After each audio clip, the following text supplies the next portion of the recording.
Hello student and welcome back to my channel. So student, आज की इस video में हम देखने जा रहे हैं difference between business, profession and employment. तो स्टूडेंट, जैसा कि हमने लास्ट वीडियो में अपने पढ़ा था कि ह्यूमन एक्टिविटीज टू टाइप्स की होती हैं, economic and non economic activities. Economic activities are the activities which we do to earn our livelihood. वो एक्टिविटीज जिनके थ्रू हम पैसा कमाते हैं वो हमारी इकोनॉमिक एक्टिविटीज में आती हैं। तो आज हम उन्हीं इकोनॉमिक एक्टिविटीज के बारे में पढ़ने जा रहे हैं कि वो कौन सी इकोनॉमिक एक्टिविटीज हैं जिनके थ्रू हम पैसा कमा सकते हैं। So as you can see here I have written basic. कुछ टर्म्स मैंने लिखे हुए हैं, उनके ही बेसिस पे मैंने इनका डिफरेंस बताया है आपको बिजनेस, प्रोफेशन और एम्प्लॉयमेंट का। So the first point which I have written here is mode of establishment. मतलब स्थापना करने का तरीका क्या होता है। अगर हमें बिजनेस स्टार्ट करना है तो उसका तरीका क्या होगा, प्रोफेशन में जाना है तो उसका तरीका क्या होगा, एम्प्लॉयमेंट में जाना है तो उसका तरीका क्या होगा। तो first one is written here business. तो सबसे पहले तो अगर आप बिजनेस करना चाह रहे हैं तो आप पहले ये डिसाइड करेंगे कि आप कौन सा बिजनेस करना चाह रहे हैं। आप सोल प्रोप्राइटरशिप में जाना चाह रहे हैं, आप अकेले बिजनेस करना चाह रहे हैं, कि आप पार्टनरशिप में जाना चाह रहे हैं, कि आप कंपनी खोलना चाह रहे हैं। तो जब आप डिसाइड कर लेंगे कि आपको कौन से आप बिजनेस का फॉर्म चाहिए, and then after that if the legal formalities are there, for example अगर आप पार्टनरशिप में जा रहे हैं तो आपको पार्टनरशिप डीड बनानी पड़ेगी, आपको अपनी पार्टनरशिप डीड का रजिस्ट्रेशन कराना पड़ेगा। Although registration is not mandatory, पर अगर आप कराना चाहें वॉलंटरी तो आप करवा सकते हैं। अगर आप कंपनी खोल रहे हैं तो कंपनी खोलने के बाद आपको उसको रजिस्टर्ड कराना पड़ेगा। If you are doing a sole proprietorship business, आप एक शॉप खोल रहे हैं तो अगर उसमें कुछ लीगल फॉर्मेलिटीज हैं वो आपको करानी पड़ेगी। The second one is profession, membership of professional body. It is also very important in profession. For example, if you are example I have written here advocate. So अगर आप एडवोकेट बन रहे हैं तो आपने LLB अपना कंप्लीट कर लिया, तो उसके बाद आप तुरंत बाद आप अपनी प्रैक्टिस स्टार्ट नहीं कर सकते। बार काउंसिल जो है वो अथॉरिटेटिव बॉडी है, आपको वहां जाकर के उनसे क्या मेंबरशिप लेनी पड़ेगी, उस बॉडी से जाके पर्टिकुलर बॉडी से मेंबरशिप लेनी पड़ेगी, उसके बाद ही आप अपना प्रोफेशन की प्रैक्टिस स्टार्ट कर सकते हैं। Next one is employment. अब एम्प्लॉयमेंट में तो आपको पता है, आपको अगर कोई जॉब मिल रही है, कहीं पर जॉब मिल रही है तो आपको क्या मिलेगा अगर आप वहां पे आपको जॉब लग गई है, you will get an appointment letter, और जैसे ही आपको अपॉइंटमेंट लेटर मिलेगा आपका क्या एम्प्लॉयड हो जाएंगे आप उस पर्टिकुलर जगह पर जहां पे भी आप जा रहे हैं। तो ये इन तीनों का डिफरेंस था on the basis of mode of establishment. Next one is written nature of work. अब ये किस चीज में डील करते हैं, इनका नेचर ऑफ वर्क क्या है। अगर आप बिजनेस कर रहे हैं तो ऑब्वियस सी बात है कि आप बिजनेस में दो चीजें प्रोवाइड करेंगे, या तो आप कोई सामान प्रोवाइड कर रहे हैं, गुड्स प्रोवाइड कर रहे हैं, या आप किसी तरीके की सर्विसेज प्रोवाइड कर रहे हैं आप किसी को। But if you are a professional, you are doing a profession, तो आप क्या करेंगे, you will provide services. You can take example of doctor. अगर कोई एक डॉक्टर है, आप डॉक्टर के यहाँ जाते हैं तो वो आपको कोई गुड्स प्रोवाइड करता है, इंस्टेड ऑफ प्रोवाइडिंग गुड्स वो आपको क्या देता है, वो आपको सर्विस प्रोवाइड करता है। आपको देखेगा, आपका चेकअप करेगा, तो आपको सर्विस प्रोवाइड करा है। तो प्रोफेशन में हमको सर्विस प्रोवाइड होती है। एम्प्लॉयमेंट में सर्विस कॉन्ट्रैक्ट, एम्प्लॉयमेंट के अंदर जो भी आपके सर्विस कॉन्ट्रैक्ट में लिखा है आपको फॉलो करना पड़ेगा। जब आप सर्विस में आप कहीं जाकर के जॉब करते हैं तो आपको एक कॉन्ट्रैक्ट मिलता है, उसके अंदर सारी चीजें मेंशन होती हैं कि these are the points which you need to follow, वो सर्विस कॉन्ट्रैक्ट में लिखा होता है। और एम्प्लॉयमेंट में आपको अकॉर्डिंग टू दैट आपको सर्विस प्रोवाइड करनी है जो भी सर्विस कॉन्ट्रैक्ट में लिखा हुआ है। नेक्स्ट वन इज क्वालिफिकेशन, कि आप क्वालिफिकेशन होनी चाहिए अगर आप बिजनेस कर रहे हैं तो।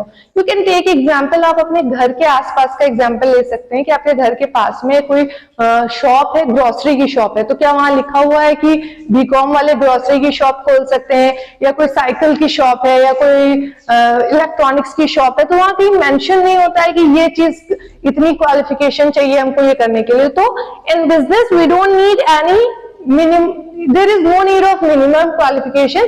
अगर आप पढ़े लिखे हैं तो it is well and good for you, अगर नहीं पढ़े लिखे हैं तो कोई इसमें प्रॉब्लम नहीं है। In profession you need expertise and training। जाहिर सी बात है कि for example you can take example of doctor, again I am taking example of doctor. अगर कोई एक डॉक्टर है तो क्या करता है, पहले वो एक्सपर्टीज उसमें मिलती है उसको, वो एक एग्जाम जो उसके हैं वो पर्टिकुलर एग्जाम्स को क्वालिफाई करता है, फिर उसके बाद क्या होता है उनकी इंटर्नशिप होती है, and in that internship they get training उनको मिलती है, कैसे ऑपरेशन करना है, कैसे क्या करना है, वो सारी इंजेक्शन वगैरह जो भी चीजें उनको ट्रेनिंग मिलती है, तो वो एक्सपर्टीज भी उनका रहता है and they will get training also. Here I have written as per employer. अब आप देखते होंगे कि बहुत सारे एडवर्टीजमेंट आते हैं कि इस पर्टिकुलर जगह पे वैकेंसी है, आपकी रिक्वायरमेंट है, तो वहां पे रिक्वायरमेंट में आपकी जो लिखा होता है कि फॉर एग्जाम्पल अगर कोई टीचिंग की जॉब के लिए है तो वहां पे मेंशन होता है कि मास्टर्स चाहिए विथ बीएड, तो it is as per employer. जरूरी नहीं है कि मास्टर्स और बीएड ही, अगर उनके यहाँ मास्टर्स विद बीएड चाहिए तो वो बोलेंगे, अगर इंटर पास चाहिए तो वो मेंशन कर देंगे कि इंटर पास चाहिए। तो ये है कि जैसा एम्प्लॉयर को चाहिए होगा वो अपने अकॉर्डिंग आपकी क्वालिफिकेशन बता देगा कि इतनी क्वालिफिकेशन है अगर आपके पास तो आप क्वालिफाई करेंगे। Next one is reward. Reward मतलब बदले में गिफ्ट आपको क्या मिलता है। So if you are doing business, तो आपको सबको ही पता है कि हम बिजनेस क्यों करते हैं, टू गेट प्रॉफिट। तो रिवॉर्ड में हमें क्या मिलेगा, विल गेट प्रॉफिट। अगर हम प्रोफेशन में हैं, डॉक्टर के पास आप जाते हैं, एडवोकेट के पास आप जाते हैं, तो उनको आप क्या देते हैं, आप उनको प्रोफेशनल फीस प्रोवाइड करते हैं, तो उनको क्या मिलेगी, फीस मिलेगी। Next one is employment. Employment में आप कहीं पे जॉब कर रहे हैं तो या तो आपको मंथली सैलरी मिलेगी या आपको वीकली है वेजेस, अगर वहां पे, तो ये उनके ऊपर डिपेंड करता है वो मंथली दे रहे हैं कि वीकली दे रहे हैं, and you will get salary और वेजेस यू विल गेट।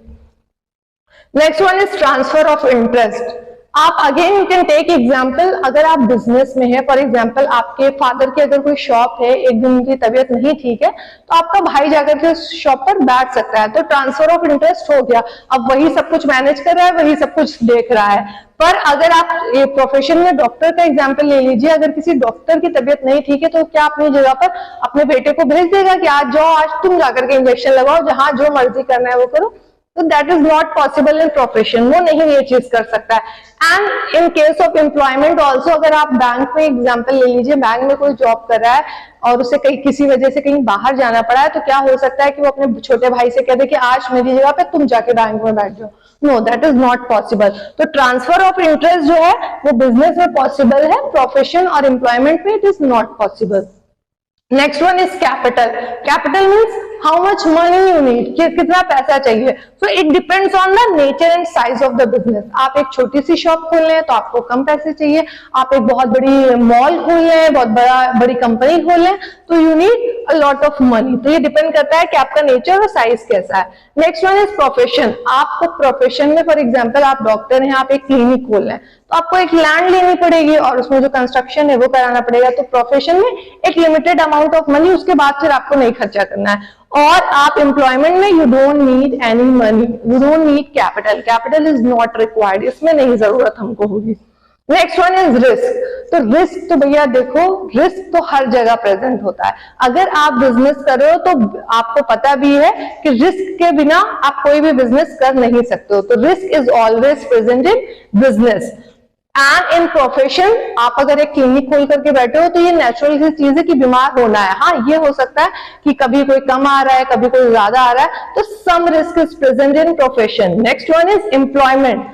अब एम्प्लॉयमेंट में अनलेस एंड अनटिल कोई अनफोर्सिन सिचुएशन या जैसे कोरोना टाइम में जैसा हो गया था वैसी सिचुएशन ना आए, तब तक हमारे पास कोई रिस्क नहीं होता है। अगर कोई ऐसी सिचुएशन आ गई तो उसमें फिर हम नहीं कह सकते हैं, otherwise risk is not present in employment. वो चाहे कमाए कंपनी, चाहे कम कमाए, you will get your salary.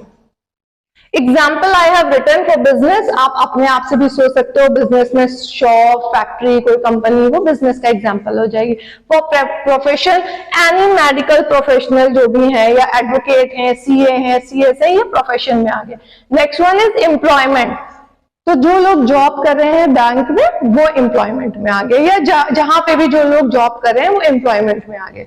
One more thing I want to tell you कि ये क्या है कि आप प्रोफेशन एम्प्लॉयमेंट में थोड़ा सा कंफ्यूजन कभी कभी हो जाता है। देखिए, अगर प्रोफेशन में मैंने एग्जांपल लिया है डॉक्टर का, ठीक है, डॉक्टर का एग्जांपल मैंने प्रोफेशन में लिया है, और एम्प्लॉयमेंट में I have taken example of bank का मैंने लिया है कि जो बैंक में जॉब कर रहा है।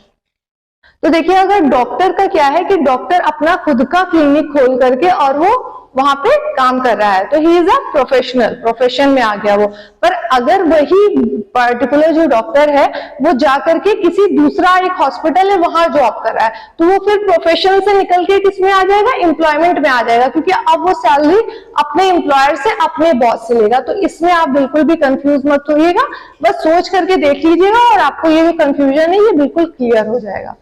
होप कि आपको ये टॉपिक समझ में आया होगा, and please do like and subscribe to my YouTube channel. और फिर मैं नेक्स्ट टॉपिक आपको नेक्स्ट वीडियो में अच्छे से नेक्स्ट टॉपिक जो इसका बचा हुआ है that I will explain. Okay, so bye everyone and take care.